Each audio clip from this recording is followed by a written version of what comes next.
Welcome to the Medical Maze.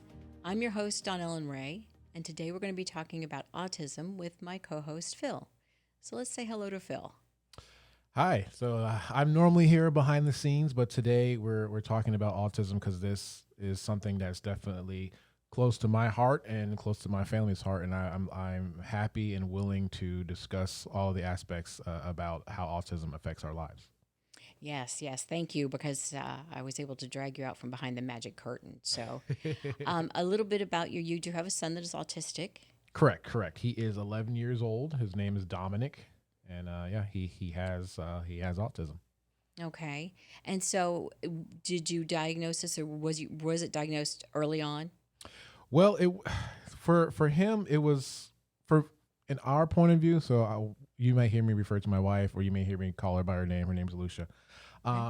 We discovered that he was having weird issues, and we didn't say it was autism yet, because I mean even 10, 11 years ago, it really wasn't known, at least in my circle. So he would do weird things. So I mean, even from 6 months, he would bang his head on the floor, like when he's lying on his tummy. Okay. He would bang his head on the floor. Okay. He would do what you call stimming, which when he's sitting up, he kind of rocks back and forth. Okay. Right. Those are some of the obvious ones. He would also do the tippy toes and the spinning a lot. He would spin in place a lot. And those were some of the signs. But what actually got us was the banging of the head. You know, we thought that he was hurting himself, you know? Yeah. So are those common symptoms of autism, or not everyone has those? It varies. It does vary, but the flapping of the hands and the twirling in the circles, those are some obvious ones, along with the rocking back and forth. But the banging of the head, it's just another form that they call of stimming. Okay. So it's something that soothes them. It's just that for some reason, when he liked to be on his stomach, he would bang his head on his bed, or even when he laid on the floor, he would try and bang his head on the floor. So we thought he was injuring himself. Oh, wow. Yeah. How scary for, with a child, for a new parent. So autism. So some of the signs or the symptoms of it, it affects communication, and correct. They may be communicative, they may not. The social interactions are affected. Correct. So Okay. the way autism is more of a spectrum, right?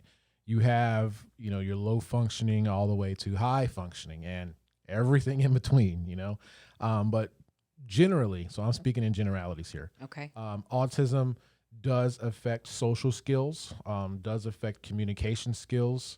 And with Dominic, he is more on the lower end of the spectrum. So he is nonverbal, and what that means is he does not speak. Now, that does not mean he does not make noise. Okay. He just does not speak in, I guess you could say, in English. Okay. He doesn't say, "Dad, I want this. Mommy, I want this. How was your day?" He just doesn't communicate that way. And then he does have social issues, making friends or any stuff like that, and he's more on the lower end. So you would say that he's more on the severe end, because he is nonverbal. Oh, wow. Okay. So you guys have to learn what he needs or what he wants by how he's behaving. Oh, 100%, 100%, and that's scary because only us kind of know. Right. I was just thinking know? about that. What about, I mean, you can't really necessarily, I mean, I guess you can send him to maybe a school that specializes in that, who may have an understanding, but, just maybe just general family members or friends or people like that they don't know what that means, whatever he's displaying. So that would be very interesting, because then that kind of limits it to kind of you guys being the center of his world, because you understand what he's trying to say. Oh, 100%, Wow. 100%. And sometimes with that, we joke about it all the time. Me and Mom, he'll say something, he'll make a noise, and we know exactly what it is, even though it's not in English. Mm-hmm. It's just kind of his own Mm-hmm. language. We're like, oh yeah, he wants that. That's what we know. But that's just because we're his parents, and we just kind of know what this noises means, and we'll have a conversation with him, even though he's not speaking English to us. Oh yeah, he's gonna do this or he's gonna do that based off of the inflections in his noises that he makes. So does he still have like the banging of the head? So does he still have all those same early symptoms? That's not something that either he grows out of or progresses, it goes away. That doesn't happen that way. So with stimming doesn't really go away. It does. It maybe it evolves some, but he does not do the banging of the head anymore. He does still walk on his tippy toes every now and then, and he does do the hand flappies. And he does definitely do the rocking back and forth. That's his biggest stimming thing when he sits in his room or Okay. in a car ride. Just I guess that's just kind of how he kind of soothes himself. But he does still do that consistently. But the bang of the head, he doesn't do anymore. Okay. So I guess so what I was thinking too is that none of this, like he's not going to learn words, even a few words. Will that ever be the case? So all those kind of symptoms that you guys noticed when he was younger, it's not something that kind of will maybe get that much better in his case. I mean, we can stay hopeful. Yeah. He has said dad, and Okay. he has said mom, and he says go, Okay. like Okay. go away. But uh, hey, it's progress. yeah, Yeah. so we're not ruling that out, and a lot of people in the autistic community who have children who are nonverbal, sometimes they do grow out of that, and they Oh, okay. do eventually communicate in English, and they do eventually have verbal skills. It's just not on the level that they need to be. Now with Dominic, he also has, other than being other than having autism, he has some uh, major developmental delays too. Okay. So that's just on On top of top. the autism. So Okay. we did a test and kind of seeing where his mental age is, and Dominic is 11 now, but he has the kind of mental range of let's say like a 2-year-old. Oh, So wow. that's where they kind of say he is. But Okay. I'll be honest with you, Don Ellen. I was telling you a story earlier about him. I think he be tricking people sometimes because only because he does things that he's comfortable with around people he's comfortable with.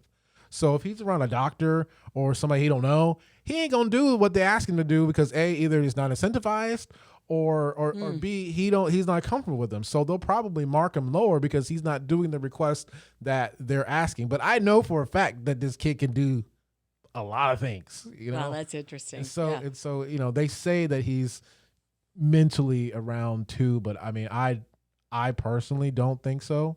I think he's much higher than that. But I think he's tricking people though. Wow. Yeah. Because I know that, because this is interesting, because this is kind of the lower end that you maybe don't hear as many stories about, and maybe you do, but I do know I hear more of the higher functioning, like the Asperger's and the kids who can maybe be mainstream to some extent and who can actually function, as they get older and go out in life. And it sounds like that may not be the case here. No, it's not the case. He'll need constant care for the rest of his life. Since he is lower functioning, he has other issues other than developmental issues. He has behavioral issues Mm-hmm. as well. He's violent sometimes. Oh, gosh. My son is incredibly strong. I'm 6'3", mom's 5'10", so he's a big kid at 11 years old. He's already probably 180 pounds. Oh, okay. So he has sometimes his violent rages, and that happens. And when you're talking about the other side of autism, that's all I hear really is the higher end. You think about celebrities, Elon Musk, Dan Aykroyd, even Eminem just came out and said he, is on the spectrum. Oh, really? I mean, come on, you hear him rap. You're like, oh, well, now I know, but but you don't hear stories like it is with my son. And I think it's because parents like me, now I'm going to go on a hot take here. I'm not really, this is just my opinion here, but Okay.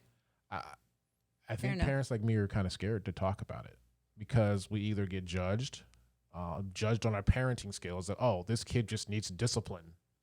Just bump that. Oh, really? Um, yeah, or we are embarrassed because our children may hurt themselves, Yeah. you know, Yeah. or hurt others, and it's or my son's 11 and he's still not fully potty trained. I mean, just this morning he wet the bed, you Oh, know. really? And Okay. so, that's a hard thing. And parents like me and my wife, we're exhausted, Oh, you I know? can only imagine the physical and mental toll it's taken on you as a family unit. I just can't imagine that. I mean, especially if, like you were mentioning violence. So when something like that happens, as a parent, what do you do, and how do you feel about it? And you don't want to go and what I would assume maybe some sort of restraint. Somehow trying to hold him tight so that he doesn't hurt himself, or you, or and then just how exhausted and emotionally and how emotionally draining, like say an incident like that has to be.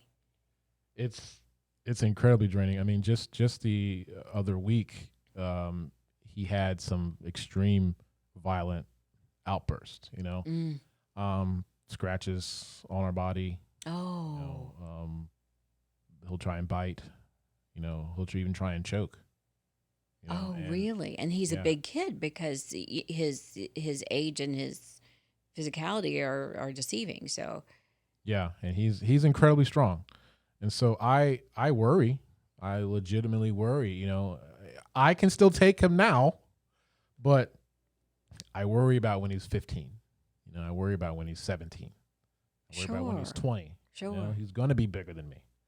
I most likely guarantee he'll probably be bigger than me, and that worries me in public because it's not like he just does that behind closed doors. Oh, wow. He'll, mom and him will be at the grocery store, and something will trigger him, and he will go ballistic, and this is the part where it comes in where mom's embarrassed Sure. because Sure. he's showing out, and then you have people staring, making comments, recording Judging. Yeah. recording on their phone. Oh gosh. Yeah, Yeah. recording on their phone, thinking that, oh, look at this bad kid, not knowing what's going to happen, not knowing what is actually happening, and that has happened, Oh, and really? it's that has happened, and unfortunately, it's a part of the game, and I try and tell my wife to not focus on it, but there's so Mm-hmm. much that you can take before it breaks you emotionally as a parent, because now my wife has anxiety about having to go to the store. Oh, I need some butter or something. I got to take it with me. This is going to be an ordeal. Because you don't necessarily know what'll set him off. It could just be anything. Is he just pretty sensitive to? Is he like say sensitive to sounds or lights, or you just don't know what it is? Who knows? It could be Okay. that, or it could be he wants a candy bar and she says Oh, no. yeah, yeah, And so yeah. you know Sure. it could be the noise in the store, it could be the lights in the store, because a lot of kids with autism, they have sensory issues. So Okay.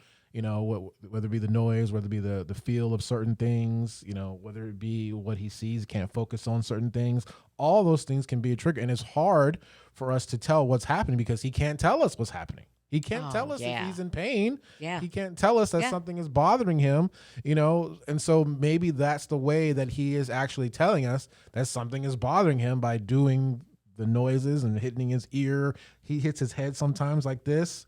Mm. And he has an extremely high tolerance of pain because, it's a, neurological thing. So maybe he doesn't Okay. even feel some of the things sometimes, but he can legitimately hurt himself. And I worry about that. And you mentioned restraints, earlier. We're not there yet mentally. Well, I mean, just like even Yeah. holding him tight. Yeah. I mean, just so that he doesn't.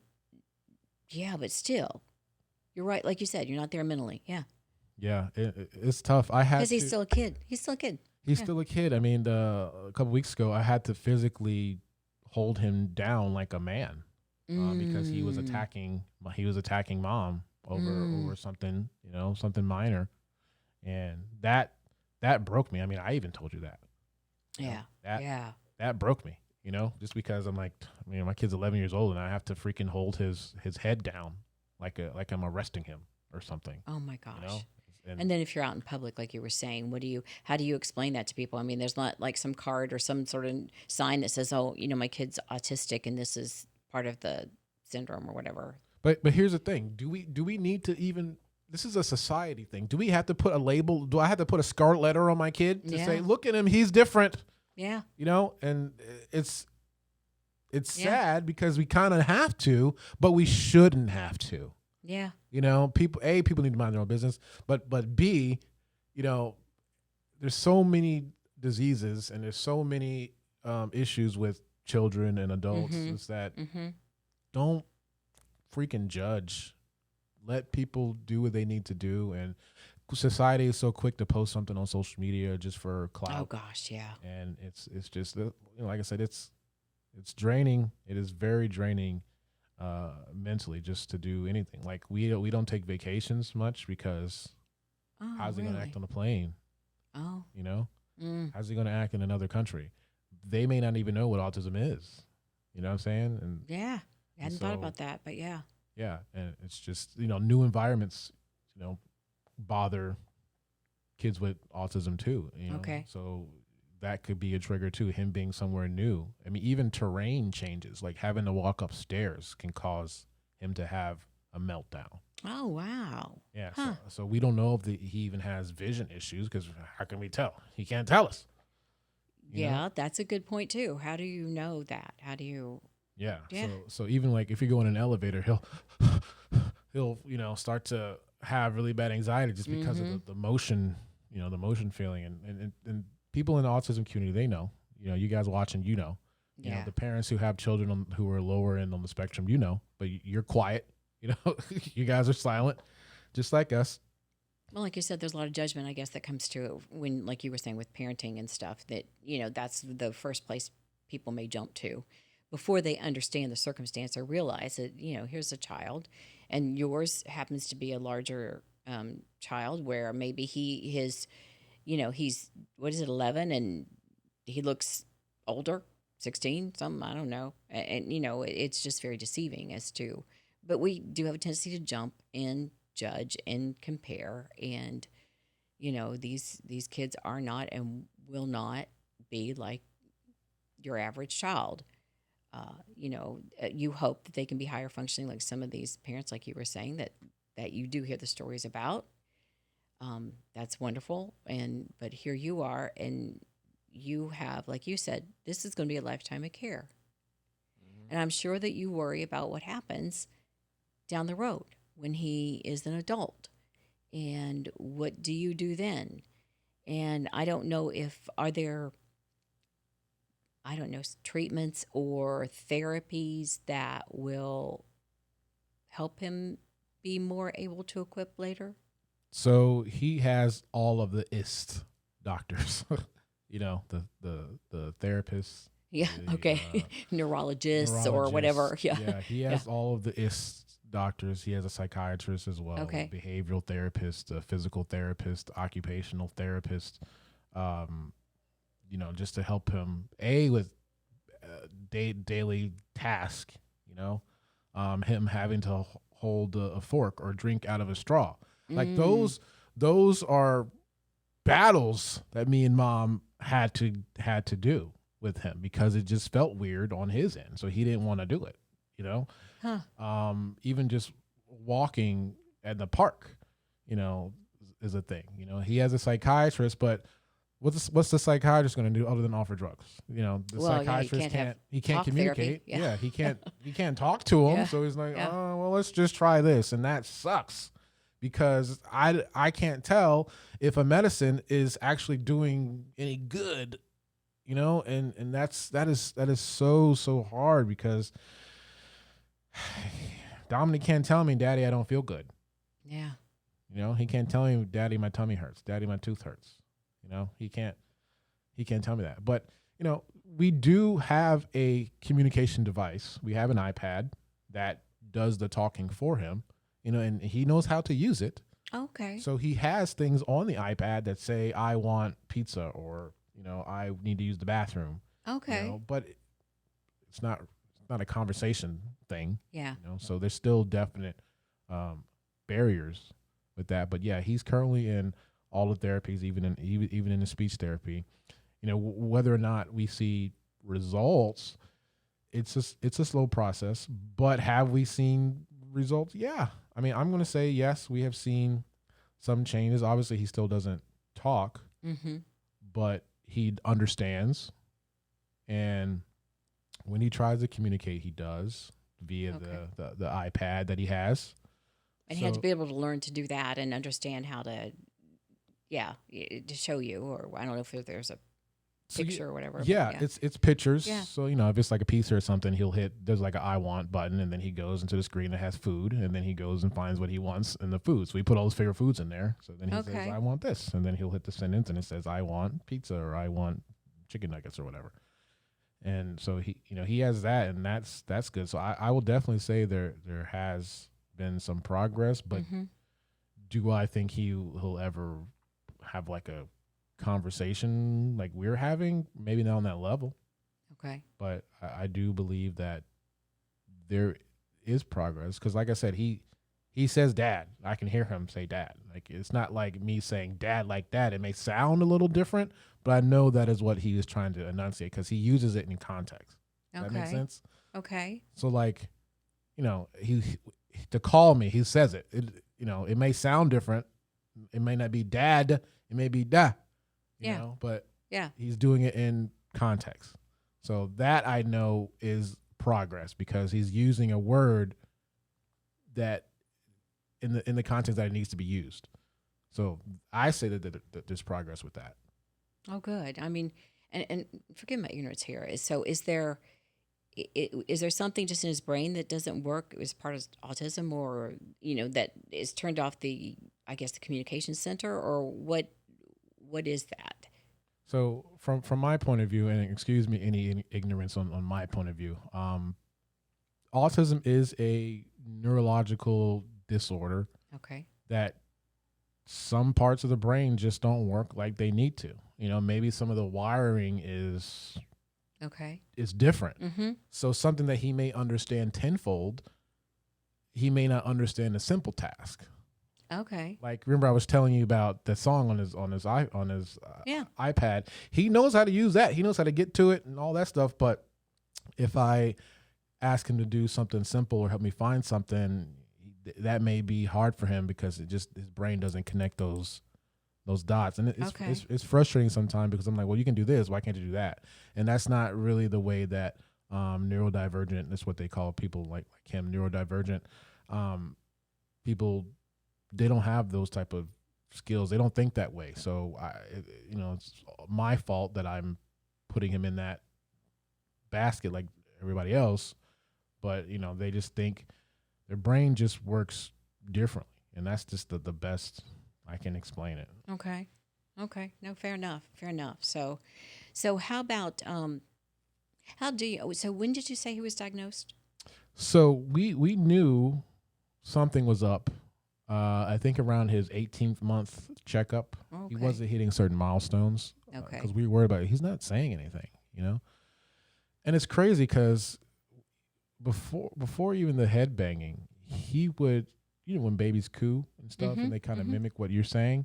He would do that. So he was hitting the milestones, and Oh. then it was like everything just fell off a cliff. He just regressed, and everything just started changing. And I'm like, what happened? Um, we don't know. Yeah. We don't know what happened. There's theories, but I'm not even going to go into some of those Yeah. theories because none of it is scientifically proven, and I'm not going to say whether I believe it or not. It's just that there are other theories out there. You guys can do your own research on that, but Mm-hmm. everything just fell off a cliff, and so maybe around his 18th month checkup, he wasn't hitting certain milestones, and then the pediatrician was like, maybe you guys need to see a neurologist to get an official um, diagnosis for him to be labeled as having autism. Oh. Okay. Yeah. Okay. So during all that time, then, so how how do you know? Because you said you can't tell you. Of course, he can't talk, so he can't tell you when something's wrong. So how did you know that he was sick or hurting or ill? Is it just a certain way he acted that you kind of picked up on as a parent, like you do when they're a baby? Yeah, it's just something's out of the ordinary, Okay. because he does have extremely high pain tolerance. So even if he's in pain, we can't really know. I mean, this is still a mystery sometimes, Hmm. and so maybe that's a reason why he has his outbursts, because he's in pain. Yeah. He has stuff on his iPad that says this hurts or Okay. this hurts.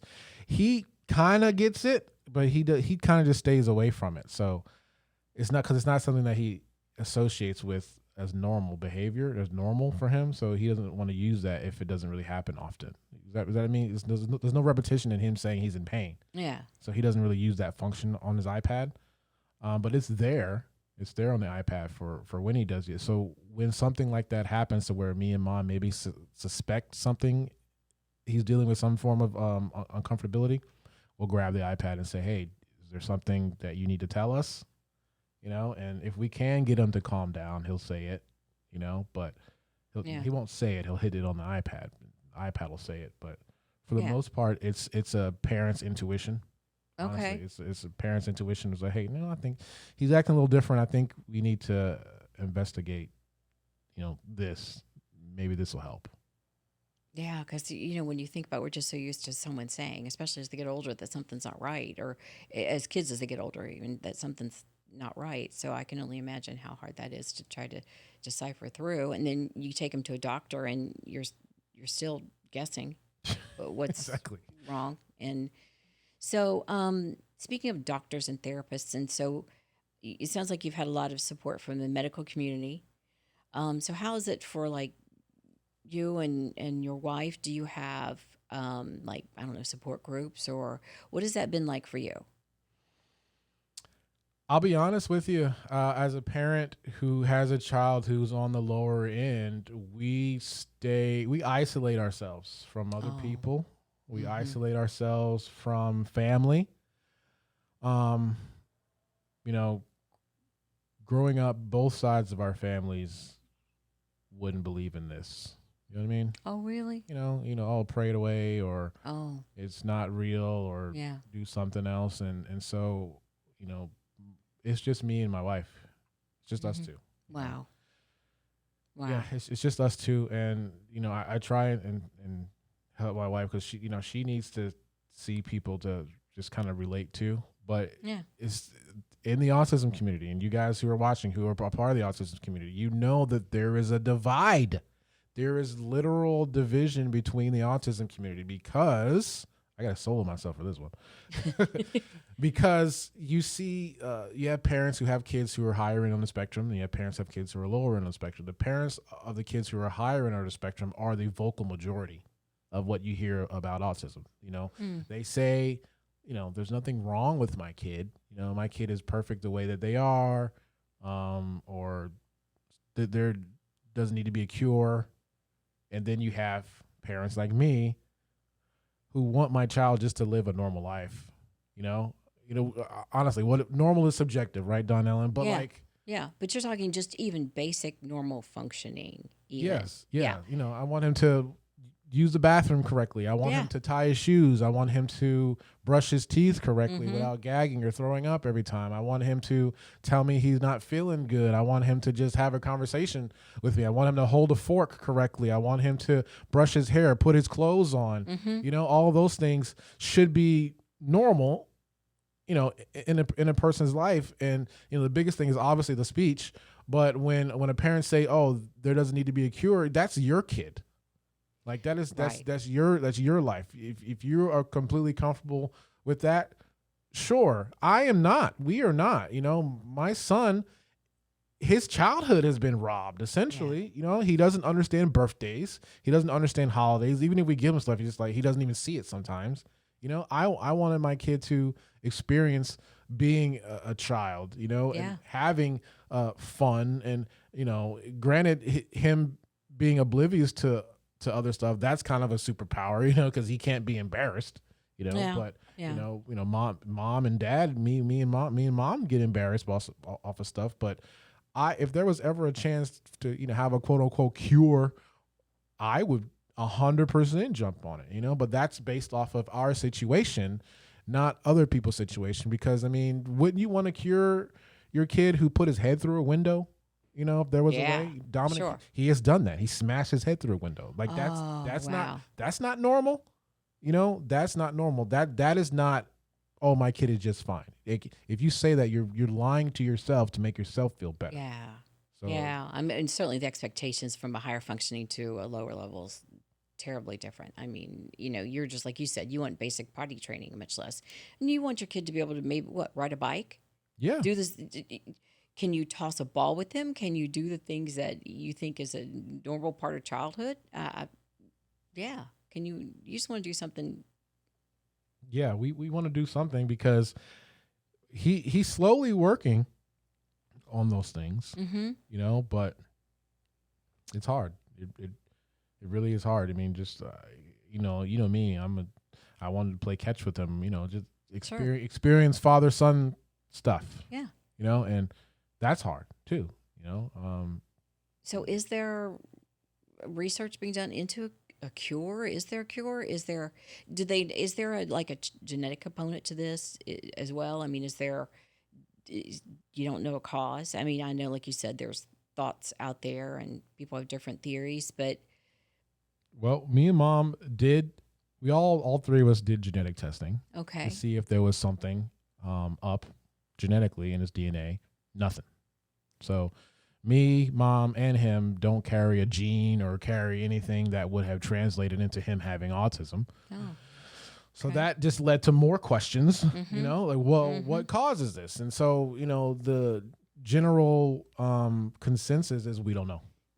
Just I don't mean, know. honestly, if you look at the media, if you look at tests, if you look at what doctors say, you have conflicting evidence, conflicting news and conflicting theories based off of what causes autism. But the general consensus, in my opinion, is we don't know. Wow. We don't know. Yeah. How it happened. It could be the food that we've been eating. Could be, metal poisoning. Could be anything. Yeah. We just don't know. But I mean, scientifically, there is a rise in children with autism. I think the statistic is 1 in 88 kids has some One in form. 88? Yes. Really? Yeah. I mean, the number may even be less now. Like there may even be more people. So And you said that and you mentioned forms, so there are what, 4 or 5 different, I don't know if they call it levels or. Well, so the way autism works, it's a spectrum. Yeah. So you have your higher functioning all the way to your lower functioning. Okay. I don't think there's any like classification. I just know that Dominic is on the bottom Yeah. at the lowest functioning classification because he'll need 100% care. Like he's not going to be able to live on his own. Yeah. And so that's an issue. Like one of the biggest issues that me and mom face is that what's he gonna do when we're gone? Yeah. Yes, that's exactly what would cross my mind and did cross my mind for you guys too. Because we have no family to help. My dad passed away a couple years ago. My mom has Alzheimer's. Yeah. Yeah. My wife's mom, they're not here. So what are we gonna do? Yeah. The state gonna have him, but he's not gonna get the level of care that he ever gets with us. And so we're trying to do what we need to do to kind of build some life skills in him that he'll be able to function, but he will most likely have to be in a group home or a home or live with someone else when he's older, when we're not here anymore. And so that's a huge fear to think about. Well, and when you were mentioning group home, I mean, I assume he has to have a certain level of skills in order to do that. Yeah. Yeah. He will. I mean, we've even talked about him being in a group home as far as him being teenager stuff, because one of my other fears too is the violence. Yeah. He's in a special needs school. So the school he's in is just for kids like him. Oh, good. Okay. Right. So they know that that's part of their job. So they're cool with it, Okay. I mean, they're not cool with it, but you know what I mean. But they understand. They've been trained. Yeah. Yeah. So, but the violence is what scares me sometimes because I don't want him to be 15, 16, have an episode and end up killing mom on accident, Oh gosh. you know, because he's that strong. Because I'm not home all the time, Yeah. you know, and then he'll be bigger than me one day. Isn't that scary? I mean, Yeah, when you think about to your even child, think that you have to, right, that even has to cross your mind. Yeah. yeah, and it's horrible. And And what, sad. yeah, and what bothers me too is you know, I talk about being out in public and stuff, and if something like this happens, somebody's going to see what's happening. They're going to call the police. Police aren't going to get the correct information, Mm. and then they're going to act off of what they see. Yeah. And my son is a large black male. And we can be honest, Don Ellen, that's not a good, they don't have a good, the police and large black men don't have a good relationship. I'll be honest with you. All you have to do is turn on the news When and it, see when an it comes incident. to, you know, this podcast isn't about that stuff, but Yeah. it's real, you know, and it's a real fear. Yeah. It's definitely a fear in your community that, like you said, he's a large kid now. So when he's a teenager, and we don't have the scarlet letter, remember, we don't have something that says this kid is not just acting out. He has issues. He has something going on. Yeah. But even if the fact, so here's a thing too that happened, you know, when he's having his outburst a couple weeks ago, the really, really bad one. You know, I'm grateful that we're in a house. You know, if we were ever in a situation where we were in an apartment or out in public, you know, they can hear what's going on, and it sounds like somebody's being assaulted, right? Oh, And so yeah. they would call the police, and the police would have 100% probable cause to bust in. Mm. They see what's going on, and then they're obviously going to react to what they see, not Yeah. knowing that he's autistic or Yeah. anything like that. And granted, they would probably need to intervene, you know. And thing with Dominic, he won't know how to comply because he can't, Yeah. you know. And then sometimes he's having his issues. He's not able to do anything that you're telling him to do because his brain is isolated on something else. And so that scares me that they'll hurt him or kill him. Oh, I bet it does. That's Yeah. that. And Yeah. so one time we were at the grocery store, and I had to actually, mom and him were at the grocery store, and he was going ballistic. Mm. So mom had to take him into the car just to kind of chill. And so I was leaving the studio here because the grocery store is right down the street. So I left the studio here. I went to the grocery store with them to kind of cool the situation down so mom can go shopping and stuff, right? And luckily there was a police officer there, right? And so I actually stopped him. I said, "Hey, bro, come here for a second, please." And he's like, my apologies to the guy, but he was just kind of shopping himself. But, you know, he was, I was like, "Hey, can you please come here for a second?" So, you know, him being polite, he came over. I introduced, said, "Hey, I want to introduce you to my son. This is Dominic. He is nonverbal, low functioning autism. Sometimes he's violent. Sometimes he goes into rages. I need you to get familiar with his face in case you ever get called to a situation where you see him." Wow, that's a good idea. Yeah. You think I wanted to do that? No.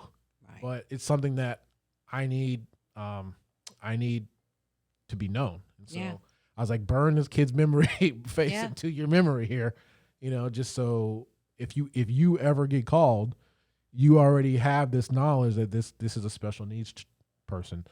He needs special attention, you know. Let's not react the way we normally react, you know. So that's Well, did that's the really hard. officer have a suggestion as to? Because I mean, so you got that gentleman. Mm-hmm. So what about the rest of his peers, his coworkers? So what about getting his face out to them? Did he have any suggestion, or has this happened before? So that he had some recommendations for you at all? Well, our interaction was brief because I let him go, you know, continue with his shopping. But there is some programs that are in their infancy stages with some of the cities and the sheriff's department for the counties. That is some education for how to interact or how to notice people with special needs. Okay. So I hope that it's something that will develop, and because honestly, Donald, so many people have it now. It's why aren't you having a program about this? You know? Yeah. And so I have talked to some of the people over on the coast, but nothing in my direct area. But it's something that I would like to.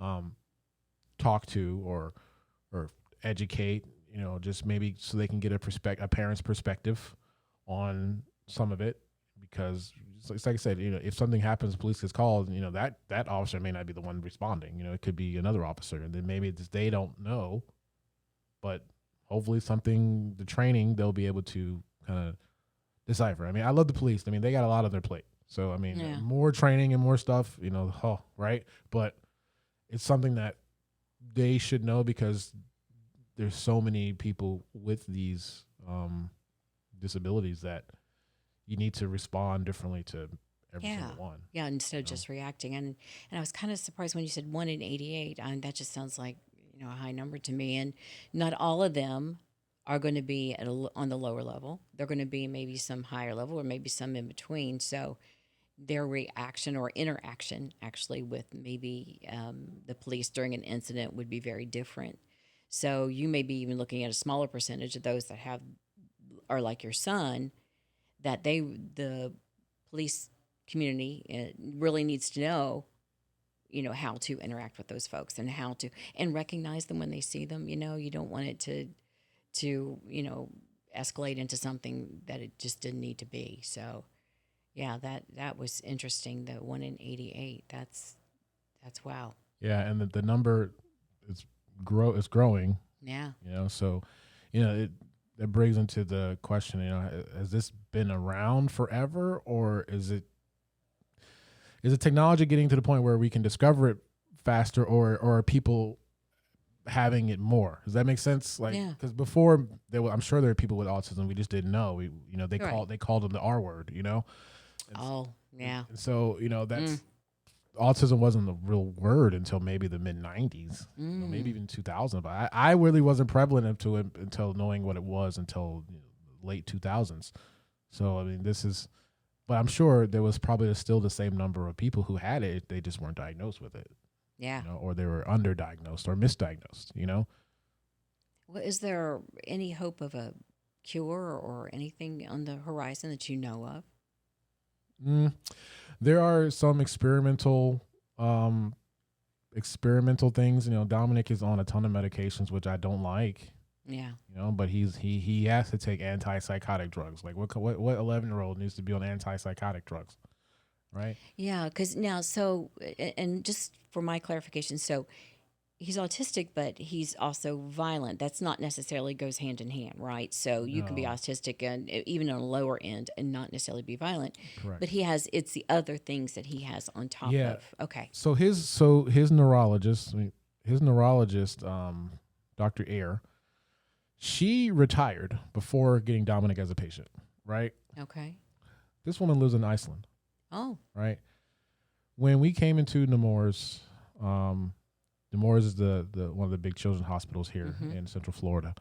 When we came to Nemours and they found out, we did some tests. This woman unretired, just to be Dominic's neurologist, because this is her words. She says Dominic is a 1 in a million case. Really? So he has, besides the lower function autism, he has ADHD. He has violent tendencies. He also sometimes has paradoxical effects with medication. Do you know what that means? No. Mm-mm. So certain medications may be designed to do this, but if he takes it, the complete opposite will happen. Okay. So that's a whole completely different thing. And there were even talks of schizophrenia in him, but Really? we can't verify that because he cannot talk. Well, that's what I was wondering. How do you know? go and get a diagnosis of that then? We Yeah. don't. That's not clinically diagnosed, but there Mhm. have been some talks about maybe, Yeah. Yeah. and even seizures. Certain things could trigger seizures, not like conventional seizures where they're shaking and stuff, but some of his rage attacks could be from him having seizures. So Oh, so okay. Dominic is a 1 in a million case. That's what his doctor says. And so, we see the doctors pretty often. But regarding a cure,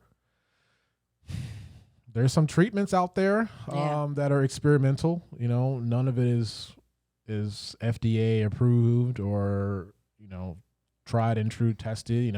I don't know if you heard about this, Don Ellen, but they say your gut is your second brain. Yes, I've Right. heard that. Uh-huh. So we try to help him eat healthy with that to kind of clear out his gut as much as possible. So we try to do healthy eating, but if for those with kids, come on, chicken nuggets and pizza. That's Yeah. that's what's on, Yeah. that's what's on the menu. But Yeah. he takes a lot of supplements to try and help him. I've heard there's some stem cell injections, but we haven't gone that way because it's not, none of it is proven. Even neural implants in the future. I know Elon Musk has talked about that. I mean, he's on the spectrum, but even neural implants is something that we've even thought about. But then again, here comes the argument. You're trying to change your kid's personality, or you're trying to change you're trying to turn your kid into a cyborg. Stupid stuff like that. Yeah, but and also though, if he has multiple things going on, you're trying to treat them one by one. Actually, yeah. So you're trying to find something that maybe will treat autism, or is it schizophrenia, or is it, the violent. So what do you get that's going to, There's no umbrella. yeah, There's no umbrella yeah. treatment that'll fix. You just have to kind of whittle it away. Hopefully, you treat this, and then maybe I can treat that. But with his, it sounds like his whole set of diagnosis are not yet in the case of schizophrenia. I mean, yeah, you just have to keep treating symptoms, I guess. Yeah, and it sucks because I don't want my kid to be drugged up all day. Like, come on. Yeah. I don't. What and that's and the side effects from the medication is also giving him other things. Like I remember we had one issue. The school called and said Dominic is paralyzed. Oh. He can't move his left side of his body. I'm like, what? Did he have a stroke or something? Like, oh what my the God, hell? I'd be terrified. Like, what the? Yeah. What the hell happened? And we realized one of his medications was causing him to develop these tics, right? Oh. And so the doctor gave us some other medication to stop the tics, but then that medication had an interaction which caused him to be paralyzed on the left side. And Dominic, he was fine. He just was like, I just can't move the side of my body. Couldn't get up, and so that was horrifying. Oh, absolutely. On our end, and so we also had to remember that some of the medications have side effects too. I think he's going through puberty now at 11. Oh. So yeah, that's a whole nother thing when it comes to being a teenager, and you add that on top of everything else. Oh my goodness. Yeah, so one of them is weight gain. And I don't want him to be heavy. I went through my own issues with the weight, and I don't want him to go through that. And on top of him already having his issues, so there's the myriad of concerns that the medicine even causes us. And so it is a definite confusing game. There's no book. Even if there was a book, Yeah. the book wouldn't be written about him. Maybe there needs to be a book written about him. I don't know. But it's definitely tragic to Oh, it hear. is And tragic. me talking about all this is very tough because I'm like, damn, Yeah. like this kid. I mean, he's a happy kid majority of the time, but Yeah. because he doesn't know. Yeah, he doesn't know, but as parents, Yeah. do you have any other lower spectrum parents with children with lower spectrum that you can talk to? Do you know any? It's a silent community, Don Ellen. Yeah, It's a real, unless you go searching searching. for it, and each parent, their situation is different, and we as people, we tend to react to things based on our own experiences. And so if somebody sees something that doesn't vibe or mesh with them the way that they do something, they're going to be judgmental. Even in the autism community, that happens. Yeah. So Yeah. it's extremely hard focusing on other friendships because I got to leave at a drop of the hat sometimes. Yeah, sure. Or I can't make plans because I got to make sure I got to be home so Lucia can go shopping, Yeah. because she doesn't want to bring him Right. to the store because he might go bonkers. And you guys, don't know what kind of day he's having. You don't know what you have to deal with on a day-to-day basis if he's having some sort of Yeah.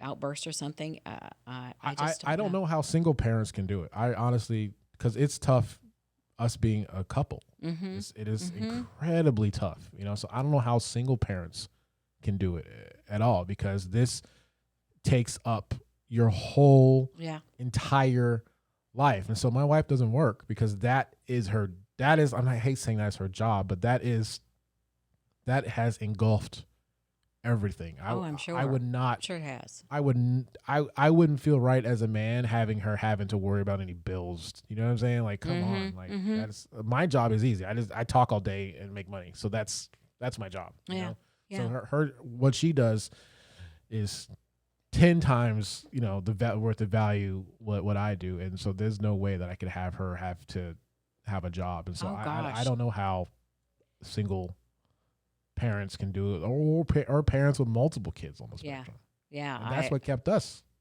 Well, she's got to plan out every movement of her day. From going to a grocery store or whatever. And is he showing any signs that something's up that, that may, change her plans? I mean, everything. She has to plan out every single moment of her day.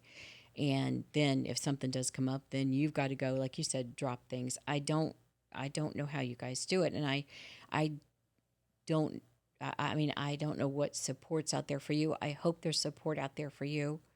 I mean, even just from family and friends, although I know that you said that they at first were a little hesitant about it, but is there anyone? I mean, can like a grandmother, can they sit with him? Well, or do you all feel comfortable even with that? Well, I wouldn't. My family, that's what my mom has Alzheimer's, so I wouldn't even do that Yes, to right. her. So and they live in North Carolina, so Yeah, that's not possible. And yeah, my wife, she's not connected with her family at all due to some other yeah. issues. So it's from my wife's point of view, it's hard to form relationships based off of her own trauma I see. that she's I done. see. So the fact that we know our kid, it's hard to have someone else watch them for a day because Yeah. they're not going to pick up on the cues Mm-hmm. that we know about. So even if we went to go see a movie by ourselves, or go to dinner by ourselves, it would be incredibly difficult to have a babysitter because he may trigger and try and kill them.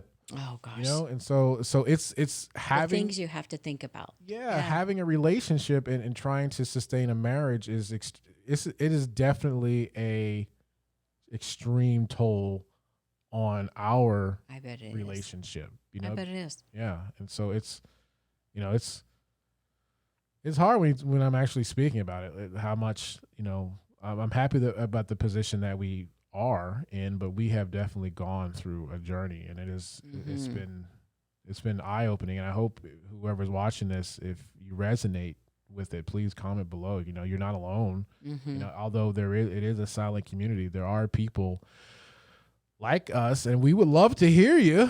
We would love to Absolutely. hear that, Please. hear your point of view on things, because maybe you have some tips, but for the most part, we've heard all the suggestions already, Yeah. and we've tried it. So, Yeah. And so everybody's situation's different. I get it. And, but yeah, anyone who can just to know that you're not battling the dragon alone. Um, Although your dragon may have a little different look, but it's still just knowing that there's someone else out there who can relate would be helpful. I thank you so much for sharing this story. I think there's more to come. I hope there's more education in the community about it, in also the police community about it, law enforcement, just for awareness on how to interact with children. I say children, but when he gets to be an adult, Dominic, when he's out in public, and if something would happen, I just think that there's lots of areas we can improve and just raise awareness, and I hope that happens. And I just think that your story is a good starting place. yeah, thank you. For if anybody doesn't have any, if you haven't connected yet, let me leave you with this.